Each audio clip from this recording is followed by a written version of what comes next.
முதலமைச்சர் ஸ்டாலின் அவர்களுக்கும் அவருடைய மகன் உதயநிதி அவர்களுக்கும் துண்டு சீட்டை பார்த்து கூட படிக்க தெரியலை.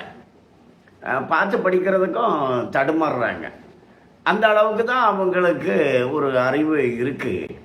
இந்த மாதிரி அறிவு இருக்கிறவங்க எப்படி சட்டசபை தேர்தலில் நான் போட்டிடுறேன் அப்படின்னுக்கிட்டு போட்டிக்கிட்டு அது வேற நம்ம ஓட்டு போட்டு ஜெயிச்சு வந்து இப்போது முதலமைச்சராட்டம் துணை முதலமைச்சராட்டம் இருக்காங்க.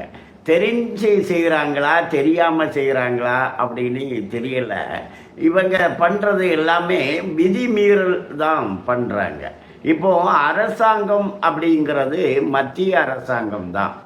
மத்திய அரசாங்கம் தான் அதிகாரம் உள்ளது. அப்போது ஆட்சிங்கிறது மாநில ஆட்சின்னு சொல்கிறோம், மாவட்ட ஆட்சித்தலைவர் அப்படின்னு சொல்கிறோம், ஊராட்சி அப்படின்னு சொல்கிறோம். எல்லாம் ஆட்சி தான்.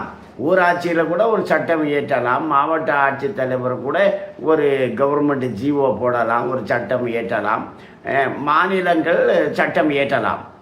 யார் சட்டம் இயற்றினாலும் அது இந்திய அரசியலமைப்பு சட்டத்திற்கு உட்பட்டதாக இருக்கணும். அதாவது அவங்க சொன்ன விதிப்படியில் இருக்கணும். அவங்க சொன்ன விதியின்படி அவங்க சட்டத்துக்கு உட்பட்டு இருந்தால் தான் யார் வேணாலும் சட்டம் இயற்றலாம். அப்படி தான் மாநிலமும் சட்டம் இயற்றலாம். ஆனால் அரசுங்கிறது அதுதான், மத்திய அரசு தான் அரசு, அதுதான் தலைமை. அதன் கீழே செயற்படலாம். ஊராட்சி கூட ஒரு ஆட்சி நடத்தலாம், அவங்களும் ஒரு சட்டம் போட முடியும். எல்லாரும் தான் சட்டம் போட முடியும். அதனால் சட்டம் போடுறவங்க எல்லாருமே அதிகாரிங்க, அவங்க பெரியவங்க, ஆட்சி நடத்துகிறவங்க அப்படின்னு அர்த்தம் கிடையாது.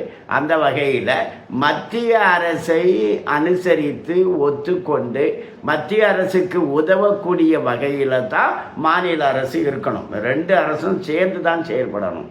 ஆனால் இங்கே இந்த எழுத படிக்க தெரியாத, பார்த்து கூட படிக்க தெரியாத முதலமைச்சரும் அவருடைய மகனும் இன்னும் மத்திய அரசுக்கு எதிராக இவங்க செயல்படுற மாதிரி, மத்திய அரசுக்கு எதிராக இவங்க போராடுற மாதிரி அப்படிங்கிற மாதிரி பேசிகிட்டு இருக்காங்க.